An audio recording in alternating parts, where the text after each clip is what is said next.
Hello बच्चों, class 8th में हमारा पहला चैप्टर चल रहा है रेशनल नंबर। और इसमें हम लोगों ने रेशनल नंबर्स की एडिशन, सब्ट्रैक्शन, मल्टीप्लिकेशन और डिवीजन प्रॉपर्टीज पढ़ ली हैं। और आज हम लोग मल्टीप्लिकेशन प्रॉपर्टीज पर बेस्ड कुछ क्वेश्चन सीखेंगे, लेकिन उसके पहले आपको थोड़ा सा रिवाइज करवा देते हैं। हम लोगों ने पढ़ा है मल्टीप्लिकेटिव इनवर्स या reciprocal of any rational number. तो आपको हम रिवाइज करवा देते हैं कि इसे कैसे फाइंड करते हैं।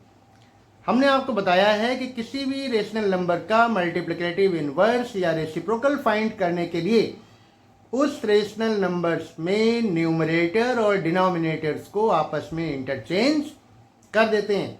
यानी न्यूमरेटर को डिनोमिनेटर की प्लेस पर लिख देते हैं और डिनोमिनेटर को न्यूमरेटर की प्लेस पर लिख देते हैं, और साइन में कोई भी चेंज नहीं होता है। इस बात का विशेष ध्यान रखिएगा। तो आइए आज का पहला क्वेश्चन देखते हैं। फाइंड द मल्टीप्लिकेटिव इनवर्स या रेसिप्रोकल ऑफ -6/5 मल्टीप्लाइड बाई 8/-3। तो आपने अभी तक सिंगल रेशनल नंबर का रेसिप्रोकल तो सीखा है, आसानी से आप निकाल सकते हैं। लेकिन यहां पर आप देख रहे हैं कि दो रेशनल नंबर्स को आपस में मल्टीप्लाई किया जा रहा है। तो जब कभी भी दो रेशनल नंबर्स या तीन रेशनल नंबर्स मल्टीप्लाई हो रहे होते हैं या कोई और दूसरा ऑपरेशन भी उनके बीच में हो रहा होता है और उसका हमें रेसिप्रोकल या मल्टीप्लिकेटिव इनवर्स फाइंड करना होता है, तो पहले इसको हम लोग सिंप्लीफाई करते हैं। तो आइए पहले इसको सिंप्लीफाई करेंगे। -6/5 मल्टीप्लाइड बाई 8/-3 ये हमें दिया हुआ है।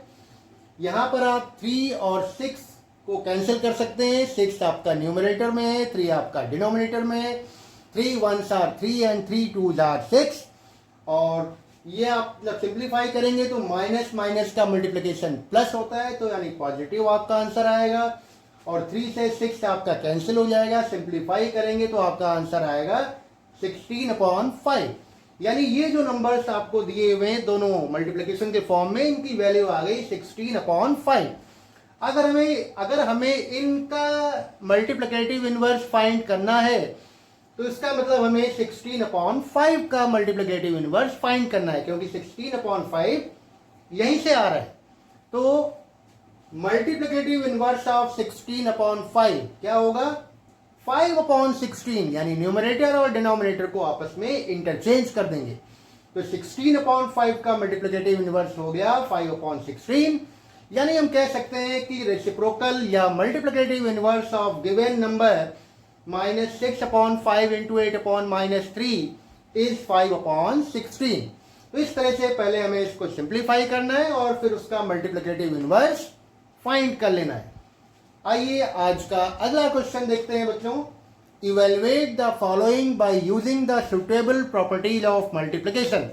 ये हमें नंबर्स दिए हुए हैं, रेशनल नंबर्स मल्टीप्लिकेशन के फॉर्म में दिए हुए हैं। इनकी वैल्यू हमें फाइंड करनी है, इवेल्युएट करना है by using the suitable property. जब 3, 4 या 5 ज़्यादा रेशनल नंबर्स हमारे पास मल्टीप्लिकेशन के फॉर्म में होते हैं बच्चों, तो हम उनको रीअरेंज इस तरीके से करते हैं कि कौन सा रेशनल नंबर किस दूसरे रेशनल नंबर के साथ में आसानी से सिंप्लीफाई हो सकता है, उसके अकॉर्डिंग हम लोग उनको आगे पीछे रीअरेंज कर लेते हैं। और जब रेशनल नंबर्स को हम आगे पीछे रीअरेंज करते हैं, यानी उनका ऑर्डर चेंज करते हैं, तो आपने पढ़ा है कि कम्यूटेटिव प्रॉपर्टी में अगर हम ऑर्डर चेंज करेंगे दो रेशनल नंबर्स के मल्टीप्लिकेशन का, तो उनकी वैल्यू में कोई भी चेंज नहीं होता है।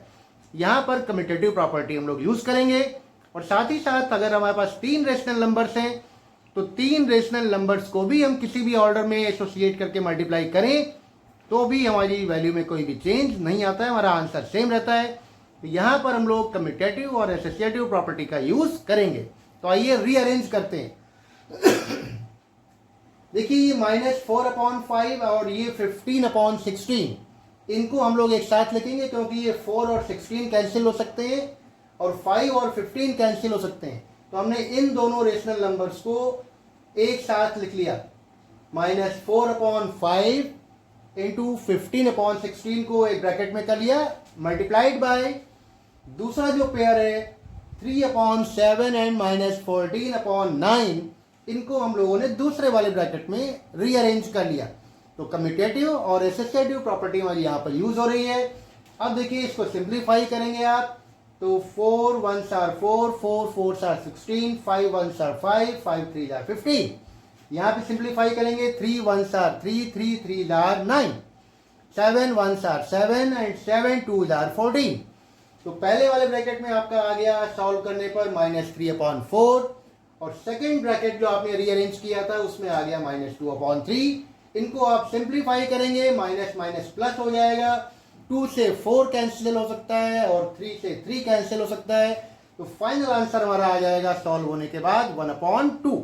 यानी जो हमें नंबर्स दिए हुए थे, रेशनल नंबर्स दिए हुए थे, उनको रीअरेंज करने के साथ ही हमने बड़ी आसानी से इनकी वैल्यू को इवेलुएट कर लिया।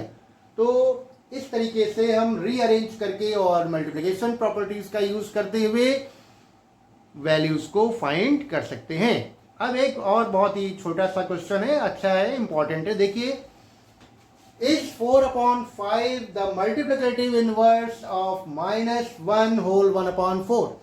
क्या -1 होल 1/4 का मल्टीप्लिकेटिव इनवर्स 4/5 है? एक्सप्लेन करिए, वाई और वाई नॉट। तो देखिए हमारे पास जो नंबर गिवन है -1 होल 1/4, इसका मल्टीप्लिकेटिव इनवर्स पूछा गया है। तो हम पहले इसको सिंप्लीफाई करेंगे, -1 होल 1/4, इसको आप, ये मिक्स्ड फ्रैक्शन में है, अभी दिख रहा है आपको, इसको इम्प्रॉपर फ्रैक्शन में चेंज करिए, तो 4 1s are 4, 4 + 1 5, यानी ये हो जाएगा -5/4। तो अगर हमें -1 होल 1/4 का मल्टीप्लिकेटिव इनवर्स फाइंड करना है तो हमें -5/4 का मल्टीप्लिकेटिव इनवर्स फाइंड करना होगा, क्योंकि इसकी वैल्यू ही -5/4 ही है। अब देखिए, तो मल्टीप्लिकेटिव इनवर्स ऑफ -5/4, तो जो हम लोगों ने -5/4 निकाला है, इसका मल्टीप्लिकेटिव इनवर्स क्या होगा? तो हमने बताया था आपको कि न्यूमरेटर और डिनोमिनेटर्स को आपस में इंटरचेंज कर देते हैं।